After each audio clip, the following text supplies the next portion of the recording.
ಕಣ್ಮರೆಯಾದ dairy ಮತ್ತು ಆ ಒಂದು ಫೋನ್ ಕರೆ, ಕಾನ್ಫಿಡೆಂಟ್ ಕೋಟೆಯ ಒಡೆಯನ ದುರಂತ ಅಂತ್ಯ. ಹಣ ಇದ್ದಾಕ್ಷಣ ಮಾನಸಿಕ ಸ್ಥಿತಿ ಸರಿ ಇರಲ್ಲ. ಸಿಜೆ ರಾಯ್ ಅಂತ್ಯದ ಬಗ್ಗೆ ನಿಮಾನ್ಸ್ ನಿರ್ದೇಶಕಿ ರಹಸ್ಯ ಮಾತು. ಉದ್ಯಮಿ ಸಿಜೆ ರಾಯ್ಗೆ ಕೊಚ್ಚಿ ಫ್ಲಾಟ್ ಮಾರಾಟ ಮುಳುವಾಯ್ತೆ. ಡೈರಿಯಲ್ಲಿ ಏನೇನು ಬರೆದಿದ್ದಾರೆ?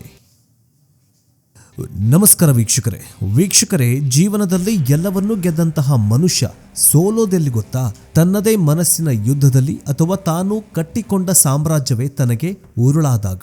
ಕಾನ್ಫಿಡೆಂಟ್ ಗ್ರೂಪ್ ಬೆಂಗಳೂರು, ಕೇರಳ ಅಷ್ಟೇ ಅಲ್ಲ, ದುಬೈವರೆಗೂ ಹಬ್ಬಿದ ಬೃಹದಾಕಾರದ ರಿಯಲ್ ಎಸ್ಟೇಟ್ ಸಾಮ್ರಾಜ್ಯ. ಸಾವಿರಾರು ಕೋಟಿ ರೂಪಾಯಿಗಳ ವಹಿವಾಟು, ಐಷಾರಾಮಿ ಜೀವನ, ಸಮಾಜದಲ್ಲಿ ದೊಡ್ಡ ಹೆಸರು. ಈ ಹೆಸರು ಹಿಂದಿದ್ದ ಮಾಸ್ಟರ್ ಮೈಂಡ್ ಸಿಜೆ ರಾಯ್. ಆದರೆ ಆ ಒಂದು ದಿನ ಸರಿಯಾಗಿ ಮಧ್ಯಾಹ್ನದ ಹೊತ್ತು ಒಳಗಡೆ ಉಸಿರು ಬಿಗಿ ಹಿಡಿದು ಕುಳಿತಿದ್ದ ಸಾಮ್ರಾಟ ಕ್ಷಣಾರ್ಧದಲ್ಲಿ ಕೇಳಿಸಿದ್ದು ದೊಡ್ಡ ಗುಂಡಿನ ಶಬ್ದ. ಅಲ್ಲಿಗೆ ಎಲ್ಲವೂ ಮುಗಿದು ಹೋಗಿತ್ತು. ಸಾವಿರಾರು ಕೋಟಿ ಒಡೆಯ ರಕ್ತದ ಮಡುವಿನಲ್ಲಿ ಬಿದ್ದಿದ್ದ. ಅದು ಕೇವಲ ಆತ್ಮಹತ್ಯೆಯಾಯಿತಾ? ವ್ಯವಸ್ಥಿತವಾದ ಒತ್ತಡದ ಅಂತ್ಯವಾಗಿತ್ತ? ಕೇರಳದ ಮುಖ್ಯಮಂತ್ರಿ ಪಿಣರಾಯಿ ವಿಜಯನ್ ಅವರಿಂದ ಹಿಡಿದು ಕೇಂದ್ರ ವಿತ್ತ ಸಚಿವೆ ನಿರ್ಮಲಾ ಸೀತಾರಾಮನ್ನವರೆಗೂ ಈ ಕೇಸ್ ತಲುಪಿದ್ದು ಹೇಗೆ? ಕೊಚ್ಚಿಯಲ್ಲಿ ಮಾರಾಟವಾದ ಆ 156 ಫ್ಲಾಟ್ಗಳ ರಹಸ್ಯ ಡೈರಿಯಲ್ಲಿ ಬರೆದಿಟ್ಟಿದ್ದಾರೆ. ಇವತ್ತಿನ ಈ ವಿಡಿಯೋದಲ್ಲಿ ಉದ್ಯಮಿ ಸಿಜೆ ರಾಯ್ ಅವರ ನಿಗೂಢ ಅಂತ್ಯದ ಬಗ್ಗೆ ಎಳೆಯಾಗಿ ಬಿಚ್ಚಿಡಲಿದ್ದೇವೆ. ಜೊತೆಗೆ ನಿಮಾನ್ಸ್ನ ವೈದ್ಯರೊಬ್ಬರು ಸಿಜೆ ರಾಯ್ ಅವರ ಬಗ್ಗೆ ಒಂದೆರಡು ಮಾತುಗಳನ್ನಾಡಿದ್ದಾರೆ. ಇಷ್ಟೇ ಅಲ್ಲ, ಐಟಿ ದಾಳಿ, ಅವರ ಫೋನ್ ಕರೆ ಮತ್ತು ಡೈರಿಯಲ್ಲಿ ಉಲ್ಲೇಖ ಮಾಡಿದ ಕೆಲವೊಂದಿಷ್ಟು ಪಾಯಿಂಟ್ಗಳನ್ನು ಇವತ್ತಿನ ಈ ವಿಡಿಯೋದಲ್ಲಿ ಎಕ್ಸ್ಪ್ಲೇನ್ ಮಾಡಲಿದ್ದೀವಿ. ಸಿಜೆ ರಾಯ್ ಸಮಾಜಕ್ಕೆ ಹೆದರುಕೊಂಡು ಪ್ರಾಣ ಕಳೆದುಕೊಂಡ್ರ? ನಿಮ್ಮ ಅನಿಸಿಕೆ ಏನು? ಕಮೆಂಟ್ ಬಾಕ್ಸ್ನಲ್ಲಿ ತಿಳಿಸಿ. ಬನ್ನಿ ವಿಡಿಯೋವನ್ನು ಶುರು ಮಾಡೋಣ. ವೀಕ್ಷಕರೇ, ಅದು ಐಟಿ ಅಧಿಕಾರಿಗಳ ರೈಡ್. ಸಾಮಾನ್ಯವಾಗಿ ಐಟಿ ರೇಡ್ ಅಂತಂದ್ರೆ ಭಯ ಇದ್ದೇ ಇರತ್ತೆ. ಆದರೆ ಸಿಜೆ ರಾಯ್ರಂತಹ ದಿಗ್ಗಜ ಉದ್ಯಮಿಗಳಿಗೆ ಇದೆಲ್ಲ ಹೊಸತೇನಲ್ಲ. ಆದರೂ ಅಂದು ಹಾಗಾಗಿದ್ಯಾಕೆ? ವರದಿಗಳ ಪ್ರಕಾರ ಐಟಿ ಅಧಿಕಾರಿಗಳು ರಾಯ್ ಅವರ ನಿವಾಸದಲ್ಲಿ ಶೋಧನೆ ನಡೆಸ್ತಾ ಇದ್ರು. ನಿಯಮದ ಪ್ರಕಾರ ರೈಡ್ ಮಾಡುವಾಗ ಅಥವಾ ನಡೆಸುವಾಗ ಮನೆಯ ಸದಸ್ಯರು ಅಧಿಕಾರಿಗಳ ಕಣ್ಮುಂದೆಯೇ ಇರಬೇಕು. ಅವರನ್ನು ಒಂಟಿಯಾಗಿ ಬಿಡೋ ಹಾಗಿಲ್ಲ. ಇದನ್ನ ಪ್ರೋಟೋಕಾಲ್ ಅಂತ ಕರೀತಾರೆ. ಆದರೆ ಇಲ್ಲಿ ನಡೆದಿದ್ದೇ ಬೇರೆ. ರಾಯ್ ಅವರು ತಮ್ಮ ಬೆಡ್ರೂಮ್ಗೆ ಹೋಗ್ತಾರೆ. ಅಧಿಕಾರಿಗಳ ಕಣ್ತಪ್ಪಿಸಿ ಅವರು ರೂಮ್ಗೆ ಹೋದ್ರ ಅಥವಾ ಅನುಮತಿ ಪಡೆದು ಹೋದ್ರ ಅನ್ನೋದು ಇವತ್ತಿಗೂ ಒಂದು $1 ಮಿಲಿಯನ್ ಪ್ರಶ್ನೆ. ಒಳಗೆ ಹೋದ ಕೆಲವು ನಿಮಿಷಗಳಲ್ಲಿ ಅಥವಾ ಕೆಲವು ಕ್ಷಣಗಳಲ್ಲಿ ಎದೆ ಸೀಳುವಂತಹ ಶಬ್ದ. ಅಧಿಕಾರಿಗಳು ಬಾಗಿಲು ಒಡೆದು ನೋಡುವಷ್ಟರಲ್ಲಿ ರಾಯ್ ಅವರ ಪ್ರಾಣಪಕ್ಷಿ ಹಾರಿ ಹೋಗಿತ್ತು. ಅವರ ಎದೆಗೆ ಅವರೇ ಗುಂಡು ಹಾರಿಸಿಕೊಂಡಿದ್ರು.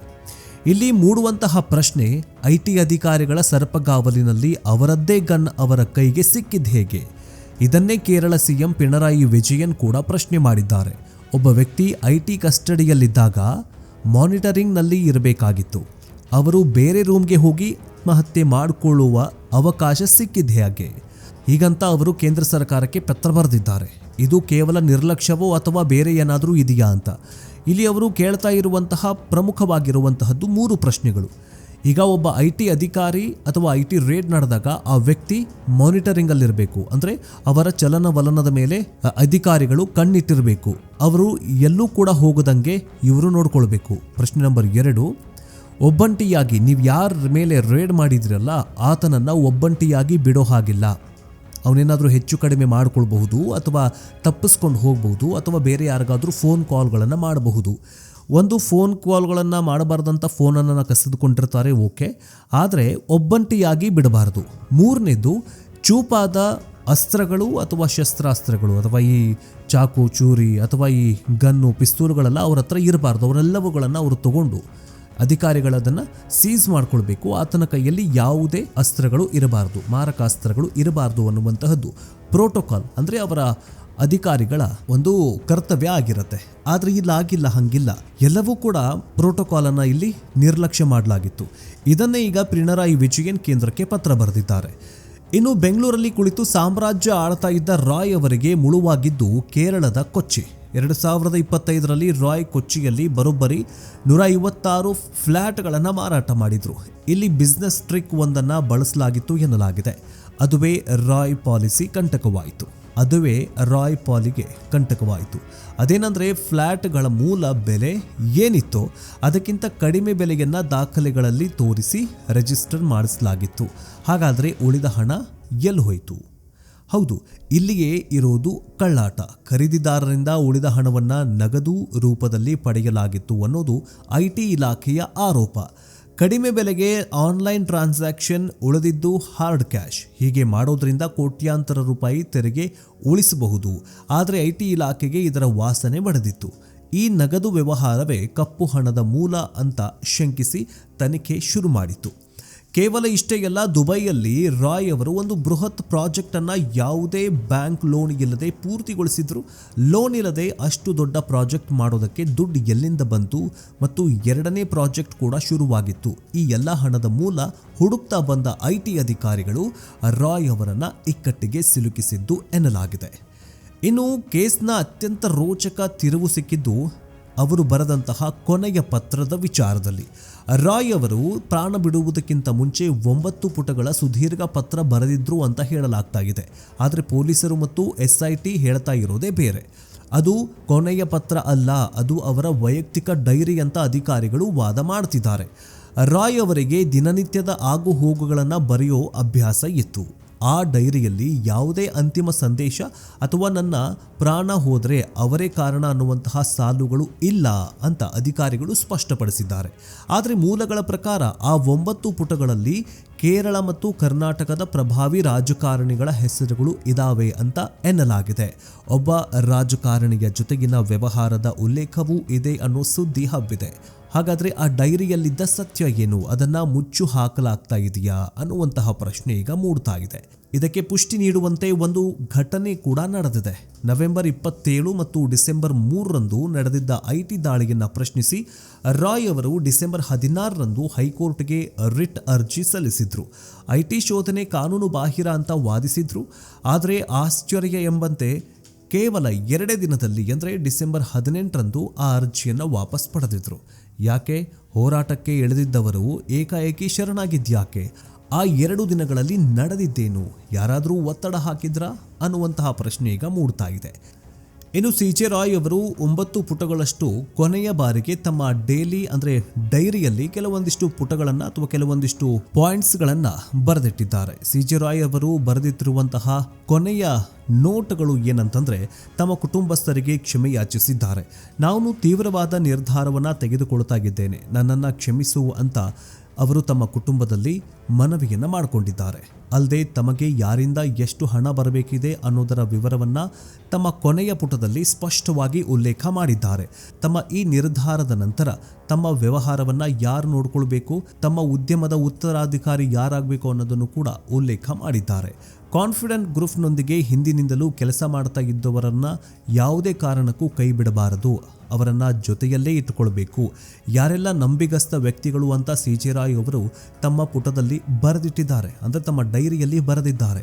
CJ ರಾಯ್ ಅವರ ಈ ಒಂದು ಪ್ರಕರಣದ ತನಿಖೆಯನ್ನು ನಡೆಸ್ತಾ ಇರುವ SIT ಅಧಿಕಾರಿಗಳು ಈಗ ಆ ಡೈರಿಯನ್ನು ಕೂಲಂಕುಷವಾಗಿ ಪರಿಶೀಲನೆ ಮಾಡಿದ್ದಾರೆ. ಅಲ್ಲದೆ ಅದರ ಆಧಾರದ ಮೇಲೆ ಅವರು CJ ರಾಯ್ ಅವರ ಪತ್ನಿ ಮತ್ತು ಮಕ್ಕಳಿಂದ ಹೇಳಿಕೆಯನ್ನು ಪಡೆದುಕೊಂಡಿದ್ದಾರೆ. ಹಿಂದೆಯೂ ಕೆಲವೊಂದು ಸರ್ತಿ ತಮಗೆ ಇಂತಹ ಸ್ಥಿತಿ ಎದುರಾದರೆ ತಾವು ಯಾರಿಗೂ ಕೂಡ ಎಷ್ಟು ಹಣ ಕೊಟ್ಟಿದ್ದೇನೆ ಅನ್ನೋದ ಮಾಹಿತಿಯನ್ನು CJ ರಾಯ್ ಅವರು ತಮ್ಮ ಪತ್ನಿಗೆ ನೀಡಿದ್ರಂತೆ. ಇತ್ತೀಚೆಗೆ ಒಂದು ಯೂಟ್ಯೂಬ್ ಸಂದರ್ಶನವೊಂದರಲ್ಲಿ ಅವರು ಈ ವಿಷಯವನ್ನು ಹೇಳ್ಕೊಂಡಿದ್ರು. ಹೀಗಾಗಿ CJ ರಾಯ್ ಅವರ ಹಣಕಾಸಿನ ವಿವರಗಳು ಮತ್ತು ಬಿಸ್ನೆಸ್ ಸೀಕ್ರೆಟ್ಗಳು ಅವರ ಪತ್ನಿಗೆ ಚೆನ್ನಾಗಿ ಗೊತ್ತಿದೆಯಂತೆ. ಅಂತ್ಯ ಸಂಸ್ಕಾರ ಮುಗಿದ ಬಳಿಕ CJ ರಾಯ್ ಅವರ ಪತ್ನಿಯಿಂದ ಹೆಚ್ಚಿನ ವಿವರಗಳನ್ನು ಪಡೆಯುವುದಕ್ಕೆ SIT ಅಧಿಕಾರಿಗಳು ಸಿದ್ಧರಾಗಿದ್ದಾರೆ. ಈ ಪ್ರಕರಣದ ತನಿಖೆಯನ್ನು SIT ಮುಖ್ಯಸ್ಥ ವಂಶಿ ಕೃಷ್ಣ ಮತ್ತು DCP ಲೋಕೇಶ್ ಜಗಲಾಸರ್ ಅವರು ನಡೆಸ್ತಾ ಇದ್ದಾರೆ. ಈಗ ಈ ರಾಯ್ ಅವರ ಕೇಸ್ ಜಸ್ಟ್ ಈಗ ಒಂದು ಕೇಸ್ ಆಗಿ ಉಳಿದುಕೊಂಡಿಲ್ಲ, ಇದು ರಾಜ್ಯ ಮತ್ತು ಕೇಂದ್ರ ಸರ್ಕಾರದ ನಡುವಿನ ಮಹಾಯುದ್ಧವಾಗಿ ಬದಲಾಗಿದೆ. ಕೇರಳ ಮುಖ್ಯಮಂತ್ರಿ ಪಿಣರಾಯಿ ವಿಜಯನ್ ಅವರು ನೇರವಾಗಿ ಕೇಂದ್ರ ವಿತ್ತ ಸಚಿವೆ ನಿರ್ಮಲಾ ಸೀತಾರಾಮನ್ ಅವರಿಗೆ ಒಂದು ಪತ್ರ ಬರೆದಿದ್ದಾರೆ. ಅವರ ಭಾಷೆ ತುಂಬ ಕಠಿಣವಾಗಿದೆ. ಅವರು ಬರೆದಂತಹ ಒಂದೊಂದು ಪ್ರಶ್ನೆಗಳು ಈಗ ಇಕ್ಕಟ್ಟಿಗೆ ಸಿಲುಕಿಸುವಂತೆ ಮಾಡಿದೆ. ಈ ಘಟನೆ ದೇಶದ ತೆರಿಗೆ ಆಡಳಿತಕ್ಕೆ ಕಳಂಕ ತಂದಿದೆ. ಐಟಿ ಅಧಿಕಾರಿಗಳು ಪ್ರೋಟೋಕಾಲ್ ಪಾಲಿಸಿಲ್ಲ. ಕೇವಲ ನ್ಯಾಯಾಂಗ ತನಿಖೆಯಿಂದ ಮಾತ್ರ ಸತ್ಯ ಹೊರಬರುವುದಕ್ಕೆ ಸಾಧ್ಯ ಇಲ್ಲ ಅಂತ ಸಿಎಂ ಆಗ್ರಹಿಸಿದ್ದಾರೆ. ಅಷ್ಟೇ ಅಲ್ಲ, ಕರ್ನಾಟಕ ಸರ್ಕಾರ ರಚಿಸಿರುವ SIT ತನಿಖೆಯ ಬಗ್ಗೆ ಕೇರಳ ಸರ್ಕಾರ ನಂಬಿಕೆ ಇಲ್ಲವಂತೆ. ಆದ್ದರಿಂದ ಅವರು ನ್ಯಾಯಾಂಗ ತನಿಖೆಗೆ ಒತ್ತಾಯ ಮಾಡಿದ್ದಾರೆ. ಈ ಎಲ್ಲ ಸಂಪತ್ತು ಅಧಿಕಾರ ಇದ್ರೂ ಮನುಷ್ಯನ ಮನಸ್ಸು ಎಷ್ಟು ದುರ್ಬಲ ಅಲ್ವಾ? ರಾಯ್ ಅವರು ಪ್ರಾಣ ಕಳೆದುಕೊಳ್ಳುವ ಕೆಲವೇ ಕ್ಷಣಗಳ ಮುನ್ನ ತಮ್ಮ ತಾಯಿಗೆ ಫೋನ್ ಮಾಡಿದ್ದಾರೆ. ಏನ್ ಮಾತಾಡಿದ್ರು ಅನ್ನೋದು ಯಾರಿಗೂ ಕೂಡ ಗೊತ್ತಿಲ್ಲ. ಆದರೆ ಮಗನ ಅಂತ್ಯದ ಸುದ್ದಿ ಕೇಳಿದ ಆ ತಾಯಿ ಆಘಾತದಿಂದ ಮಾತು ಕಳೆದುಕೊಂಡಿದ್ದಾರೆ. ಯಾರ ಜೊತೆಗೂ ಮಾತನಾಡದೆ ಮೌನಕ್ಕೆ ಶರಣಾಗಿದ್ದಾರೆ. ಆ ಕೊನೆ ಕರೆಯಲ್ಲಿ ರಾಯ್ ತಮ್ಮ ನೋವನ್ನ ತೋಡಿಕೊಂಡಿದ್ರ, ತಮ್ಮ ಸಮಸ್ಯೆ ಏನು ಅಂತ, ಅಥವಾ ತಾವು ಎಷ್ಟು ದುಃಖದಲ್ಲಿದ್ದೀವಿ, ಎಷ್ಟು ಪ್ರಾಬ್ಲಮಲ್ಲಿ ಸಿಕ್ಕಾಕೊಂಡಿದ್ದೀವಿ ಅಂತ ಕೊನೆಯದಾಗಿ ತಾಯಿಯ ಮುಂದೆ ಹೇಳ್ಕೊಂಡ್ರ ಅನ್ನುವಂತಹ ಪ್ರಶ್ನೆ ಮೂಡ್ತಾ ಇದೆ. ಈ ಬಗ್ಗೆ ನಿಮಾನ್ಸ್ ನಿರ್ದೇಶಕಿ ಡಾಕ್ಟರ್ ಪ್ರತಿಮಾ ಮೂರ್ತಿ ಅವರು ನೀಡಿರುವ ಹೇಳಿಕೆ ಪ್ರತಿಯೊಬ್ಬರೂ ಕೂಡ ಕೇಳಲೇಬೇಕು. ಹಣ ಇದೆ ಅನ್ನೋ ಕಾರಣಕ್ಕೆ ಮಾನಸಿಕ ಸ್ಥಿತಿ ಸರಿಯಾಗಿ ಇರತ್ತೆ ಅಂತ ಹೇಳೋಕ್ಕಾಗಲ್ಲ. ಹಣ, ಯಶಸ್ಸು, ಸೋಷಿಯಲ್ ಸ್ಟೇಟಸ್ಸು ಇದ್ಯಾವುದೂ ಕೂಡ ಖಿನ್ನತೆ ಅಥವಾ ಮಾನಸಿಕ ಒತ್ತಡವನ್ನ ತಡೆಯಲಾರದು. ಶ್ರೀಮಂತರಿಗೂ ಇಂತಹ ಆಲೋಚನೆಗಳು ಬರುತ್ತವೆ ಅಂತ ಹೇಳಿದ್ದಾರೆ. ಸಿಜೆ ರಾಯ್ ಅವರ ಪ್ರಕರಣ ಇದಕ್ಕೊಂದು ತಾಜಾ ಉದಾಹರಣೆ. ಹೊರಗಿನ ಜಗತ್ತಿಗೆ ಅವರು ಬಿಸ್ನೆಸ್ ಮ್ಯಾಗ್ನೆಟ್ ಆಗಿರಬಹುದು, ಆದರೆ ಒಳಗಡೆ ಅವರು ಅನುಭವಿಸ್ತಾ ಇದ್ದ ಒತ್ತಡ, ಭಯ ಮತ್ತು ಏಕಾಂತ ಅವರನ್ನ ಈ ನಿರ್ಧಾರಕ್ಕೆ ತಳ್ಳಿರಬಹುದು ಅಂತ ಹೇಳಲಾಗ್ತಾ ಇದೆ. ವೀಕ್ಷಕರೇ, ಸಿಜೆ ರಾಯ್ ಅವರ ಈ ಅಂತ್ಯ ಅನೇಕ ಪ್ರಶ್ನೆಗಳಿಗೆ ಎಡೆಮಾಡಿಕೊಟ್ಟಿದೆ. ಐಟಿ ದಾಳಿಯ ವೇಳೆ ಗನ್ ಸಿಕ್ಕಿದ್ದು ಹೇಗೆ? 156 ಫ್ಲ್ಯಾಟ್ಗಳ ಡೀಲ್ನಲ್ಲಿ ಭಾಗಿಯಾದವರು ಯಾರ್ಯಾರು? ರಾಜಕಾರಣಿಗಳೇನಾದರೂ ಇದ್ದಾರಾ? ಬಿಜೆಪಿಯವರು ಅಥವಾ ಕಾಂಗ್ರೆಸ್ನವರು? ಹೈಕೋರ್ಟ್ ಅರ್ಜಿಯನ್ನು ವಾಪಸ್ ಪಡೆಯೋದಕ್ಕೆ ಕಾರಣವೇನು? ಆ ಡೈರಿಯಲ್ಲಿರುವ ರಾಜಕಾರಣಿಗಳ ಹೆಸರುಗಳು ಯಾವುವು? ಆ ರಾಜಕಾರಣಿಗಳ ಹೆಸರು ಹೊರಗಡೆ ಬರ್ತಾವ? ನ್ಯಾಯಾಂಗ ತನಿಖೆ ನಡೆದರೆ ಮಾತ್ರ ಈ ಪ್ರಶ್ನೆಗಳಿಗೆ ಉತ್ತರ ಸಿಗಬಹುದು. ಉದ್ಯಮ ಲೋಕದ ದಿಗ್ಗಜ ಕೇವಲ ಒಂದು ಐಟಿ ರೇಡ್ಗೆ ಹೆದರಿ ಪ್ರಾಣ ಕಳೆದುಕೊಂಡ್ರ, ಅಥವಾ ಇದರ ಹಿಂದೆ ಕಾಣದ ಕೈಗಳು ಇದಾವ? ನಿಮಗೇನನ್ಸುತ್ತೆ? ಸಿಜೆ ರಾಯ್ ಅವರ ಈ ಒಂದು ಕೇಸ್, ಅಥವಾ ಇದು ವ್ಯವಸ್ಥಿತ ಬಲಿಪಶುವೋ, ಅಥವಾ ಇವರ ಹಿಂದೆ ಯಾರಾದರೂ ಇದ್ದಾರೋ? ಕಮೆಂಟ್ ಬಾಕ್ಸ್ನಲ್ಲಿ ತಿಳಿಸಿ. ನೆಕ್ಸ್ಟ್ ಅಪ್ಡೇಟ್ನೊಂದಿಗೆ ಬೇಗ ವಾಪಸ್ ಬರ್ತೀವಿ. ಜೈ ಹಿಂದ್, ಜೈ ಕರ್ನಾಟಕ.